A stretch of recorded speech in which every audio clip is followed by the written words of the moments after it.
Do you believe in God? Do you believe in God is a question that's been leveled at me many times. Jordan Bernd Peterson is a Canadian clinical psychologist, YouTube personality, author, and a professor emeritus of psychology. The messages he delivers range from hoary self-help empowerment talks to more retrograde and political. I'm going to, with some other people on the panel, and I'm going to just review what they said briefly, and then I'm going to talk about what I said, and then I'm going to fix what I said, I hope, so that it's better. At least that's the plan. So Terry Butler, who is a Labour frontbencher, said, I'm agnostic. People are inherently valuable because they are people. And no, that doesn't work out very. It's one of those 1 minute answers, except it's actually only 10 seconds, because you can make the opposite argument, and people do all the time. You know, like the Club of Rome, for example, which was an organization in Rome, logically enough, formed in the 60s, was very much concerned about the terribly detrimental effect that human beings were having on the planet, and I believe it was one of the Club of Rome members who coined the idea, and if it wasn't, it was someone who was thinking exactly the same way, so it works out either way, that human beings were something approximating a cancer on the planet, you know, because of all the terrible things we were doing ecologically and so forth. That was back when people believed we were going to overpopulate the planet to such a degree by the year 2000 that there would be widespread privation and starvation, which, by the way, if you haven't noticed, there isn't. And you know, if you look at the terrible things that people do, apart from the despoiling of the natural environment, let's say, there's all the, you know, malevolence that's associated with human interactions and also human social systems. And it isn't so obvious as a consequence of that you can make a straightforward case that human beings are inherently valuable merely because they're human beings, because you can make an equally logical case from first principles that they're inherently, well, destructive, or that they should be perhaps limited in their ability to procreate, or that they are a catastrophe for the planet as a whole, or that our entire history is nothing but a sequence of what would you call unrequited malevolence, and that people generally can't be trusted. And so I don't find that answer particularly satisfying. I think it's just self-referential. People are inherently valuable because they are people. It's like, well, you don't really get anywhere with an answer like that. So she's agnostic, but then she has this idea, despite her agnosticism, that you can make the case a priori with nothing buttressing it, that people are somehow inherently valuable. And it seems to me that requires a little more depth and a little more explanation for it to actually be convincing. You know, it's like, it's not obvious to me that people themselves think that they're valuable all the time. Often they don't think that at all. They certainly don't think that often when they're depressed. They certainly don't think that when they're suicidal. They don't really think that when they're ashamed or guilty or frustrated or disappointed or angry, or waking up at 3 a.m. and tormenting themselves with their consciences. They don't necessarily think that when they're fighting with their family, or when they're upset at work, or, you know, when things go wrong in life.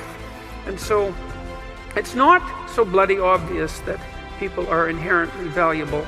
And then you might also notice that it's kind of easy to think that some people are more valuable than others, sort of like an animal farm, you know, where the animals were all equal, except that some animals were more equal than others. But it's very easy for human beings to think that about other human beings, because no matter where you look in human societies, there are rank orders of value, right? In any hierarchy that we produce that's associated with some ability, we find that some people are so much better at whatever it is that they're doing that it's an absolute miracle, and most people are absolutely dreadful at it. And so, you know, if you were thinking about inherent value as something associated with an approximation of skill or competence, then it wouldn't be obvious from the structure of the world that people were inherently valuable in that manner either, because there's such a rank order difference in our ability to do things. And you might say, well, that kind of averages out across things, but I don't think that's a very strong argument either. So it's bloody well not obvious, I'll tell you. It's not obvious where this idea that people are inherently valuable came from. That's a tough one, and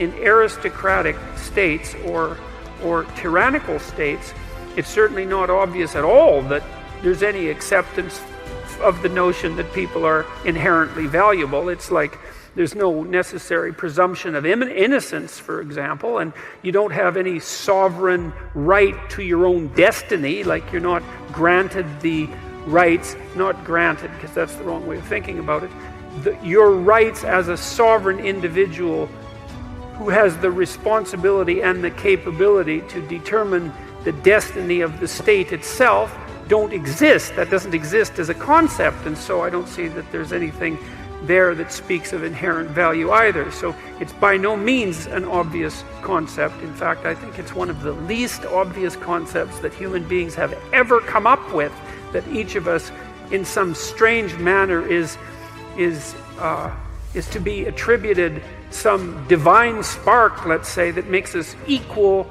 in some fundamental way before God, before the reality of the universe itself, even in relationship to our own laws. I mean, if you want a miracle for an idea, that's I can't think of one that's more unlikely than that.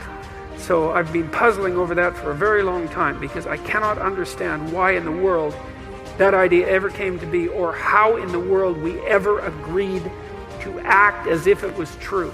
It's really something, and we should let that go. We let that idea go to our great peril. It's a fundamental, remarkable, fundamental idea. And what's so interesting about it too is that once you have that idea, weird as it is and improbable as it is, and you start to organize your social relationships in accordance with it, well, then they work.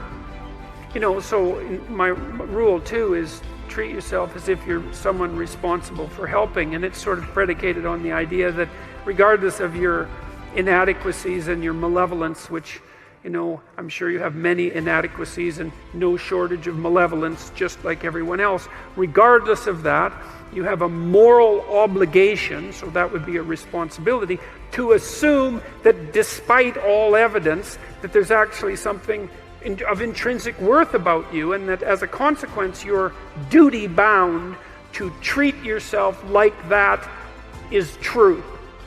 And then it turns out that if you do that, well, then your life gets better. And I don't mean happier exactly, although I would say it gets happier. I mean it gets richer and more meaningful and deeper and more worthwhile, and you become more educated and you become wiser, and you treat yourself with more respect, and you're a better model for other people, and you're a better father or a better sister or better mother, whatever it happens to be.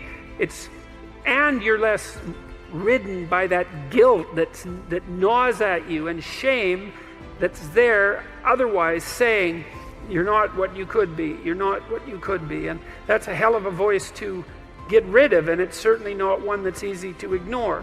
So that's a pretty good, that idea that there's something divine, let's say, that resides within you of ultimate worth.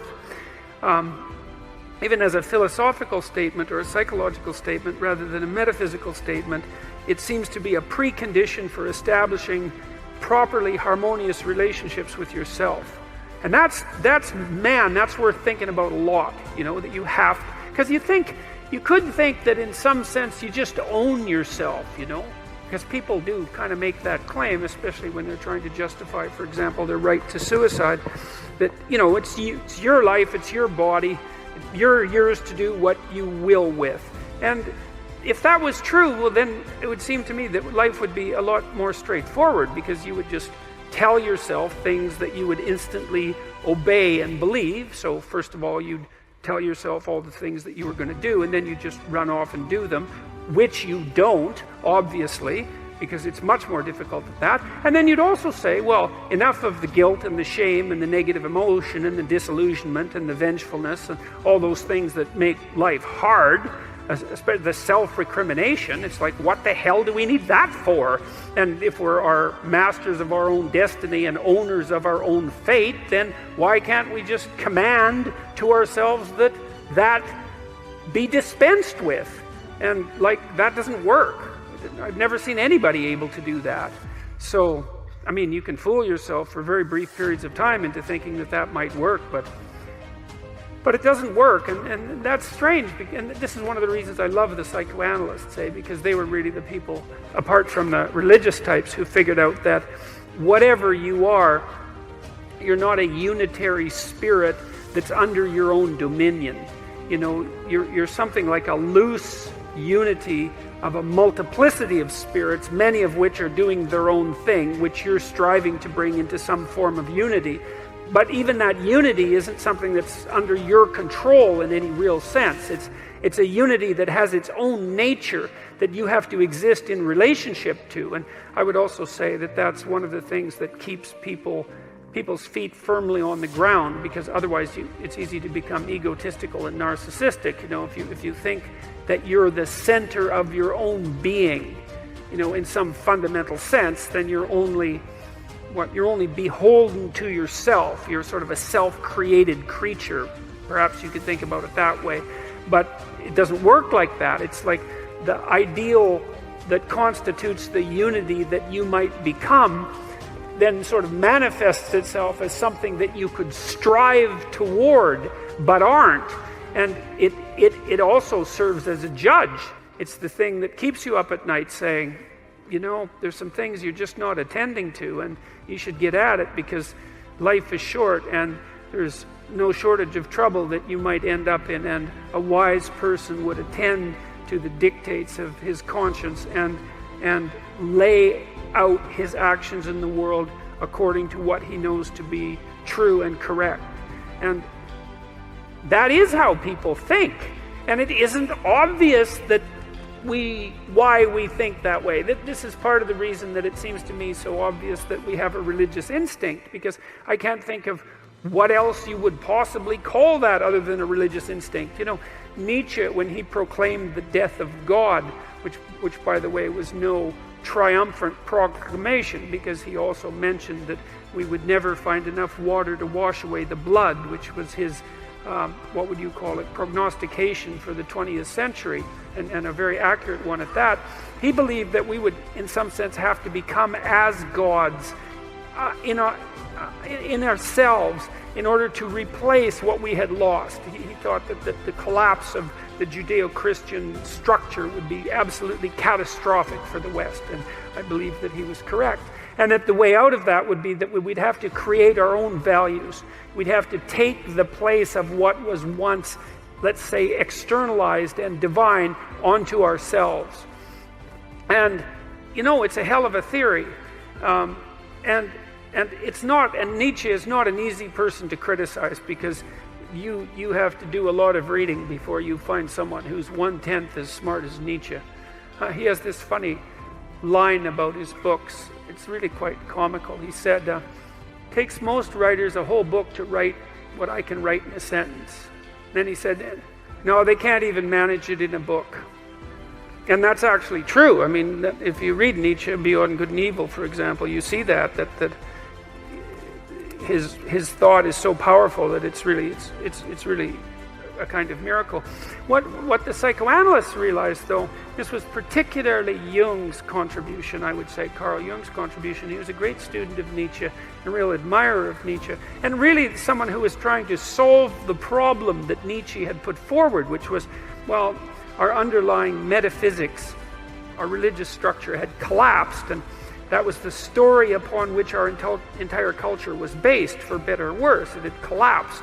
And we needed to do something about that, and we were doing various things. We were turning to fascism, let's say, or we were turning to communism, both ideological replacements for more fundamental religious beliefs. But that Nietzsche's suggestion that we turn to ourselves to extract out our own values to create our own values, let me be more accurate about that, happen to be untrue because we weren't the sort of creatures who were actually capable of doing that. And it's one of the reasons.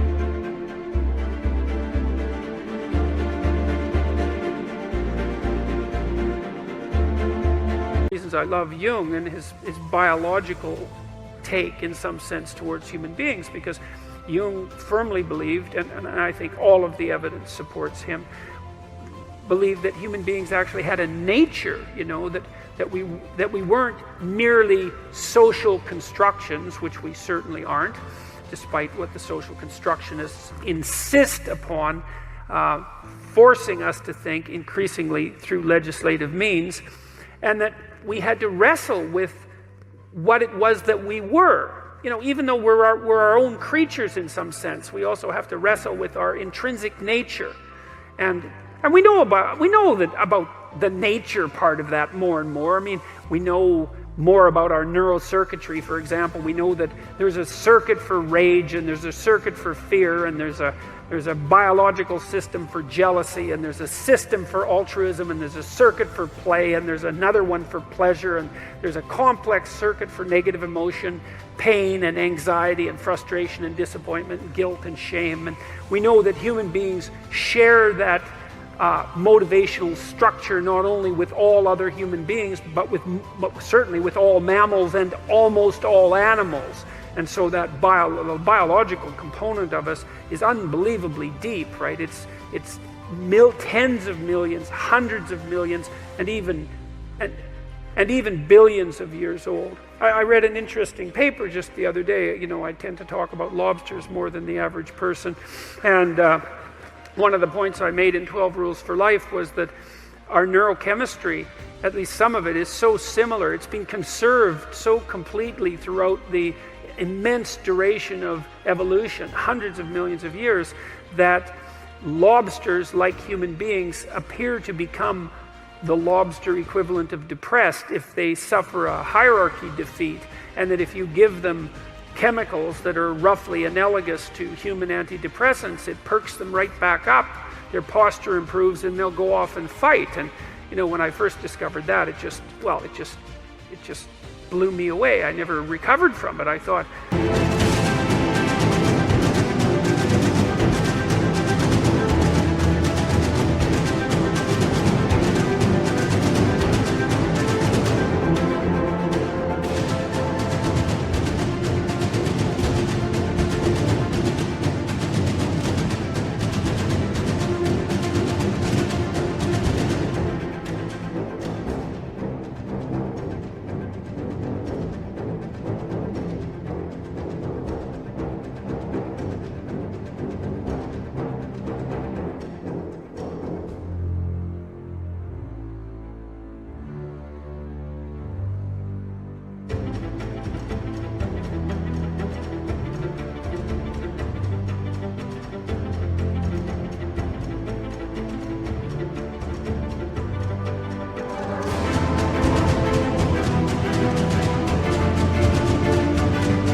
my God, really, that the continent is 350 million years of continuity in the structure of those systems. And, we know the serotonin system, which is the system I'm talking about, does govern your observation of where you sit in a social hierarchy, like it does for many, many animal species, and as one consequence of that, regulates your emotions, so that if it sees that you're a relatively high status creature in your local environment, then it tends to allow you to feel more positive emotion and less negative emotion. And if it sees you as a low status creature in your local comparative environment, then it does the opposite. It overwhelms you with negative emotion and suppresses positive emotion. And so, and that's really bad. No one likes that.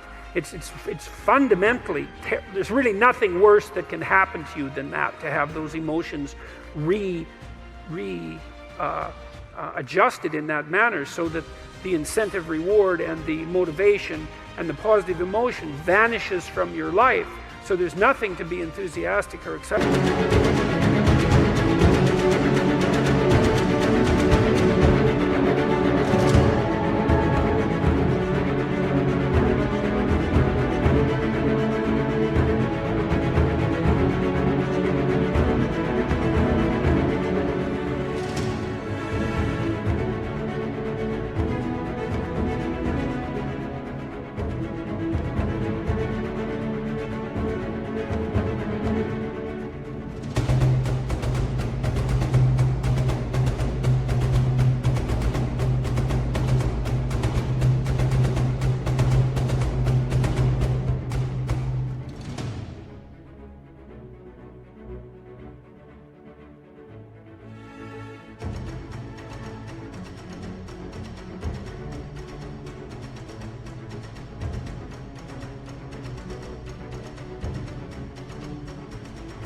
About, and all of the negative emotions, pain, disappointment, frustration, grief, all of those terrible negative emotions are tremendously magnified.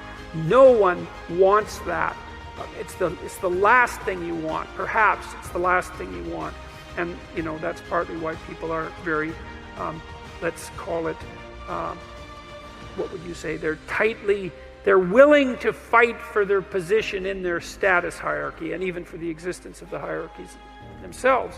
So anyways, it is the case that human beings have a nature, and we have to contend with that nature, and so we can't just create our own values. And what Jung, especially Jung, Freud started it, but especially Jung, believed that, well, in some sense, what had happened was that we had lost the externalized religious narrative that had been projected by our imagination out onto the world. You think about the constellations and the names of the constellations, and the idea that the skies were populated by gods. That was an externalization of our imagination, right? Projected out into the world. We were seeing the world through our imagination, and which is exactly how we do see the world. And as we proceed, we're better able to distinguish, let's say, what's imagination from what's objective world. But that doesn't mean the imagination disappears or that it's without value, because the imagination is part of what helps us, let's say, confront the future, because we do that with our imagination, and to compose things in possibility before we realize them in actuality. So for Jung, the world of gods just collapsed within, back into the imagination, and it was into the imagination that we had to go again to discover what we had lost, to discover these lost values. And that's akin, in some sense, I suppose, to rescuing your father from the belly of the whale. A very brilliant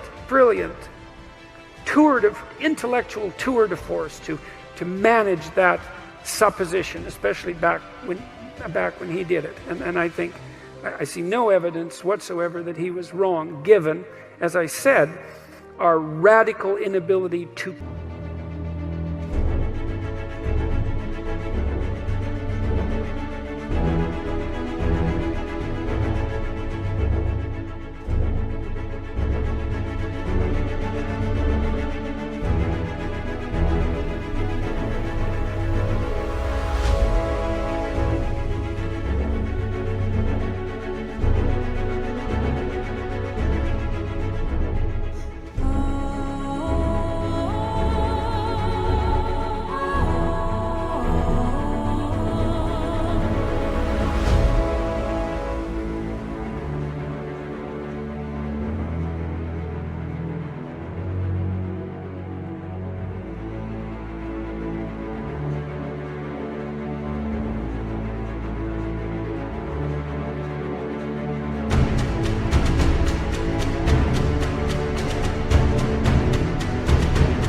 command ourselves as if we are our own in some fundamental way.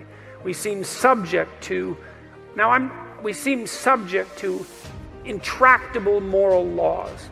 And I'm not trying to make a case for the accuracy of those laws necessarily, or for their metaphysical origin, but I am trying to make a case for their psychological and phenomenological reality.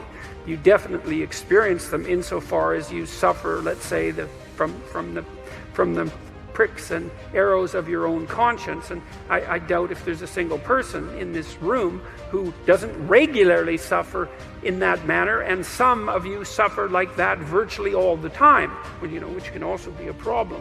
In any case, it's interesting to note that we're not exactly masters in our own houses, and that's such a interesting thing to note, because you think, well, if we're not masters in our own houses, well, what is it? Is it just a chaotic internal structure?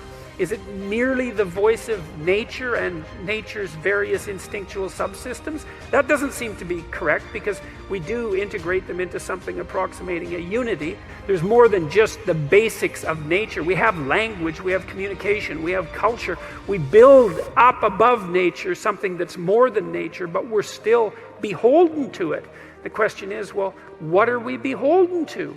What is this that we're beholden to? And socially, politically, and individually, that we cannot escape from? Well, so that's part of the question. Do you believe in God? Well, that's part of the answer, actually. And, it's no bleak answer. But the first thing I'm trying to say is, try controlling yourself. Try acting as if you're the fundamental source of your own values, independent of any, what would you call it, transcendent ethical structure. Just see if you can do that. But try it for a week. Try it for a month. I've never met anybody that could do it. Not even for a moment.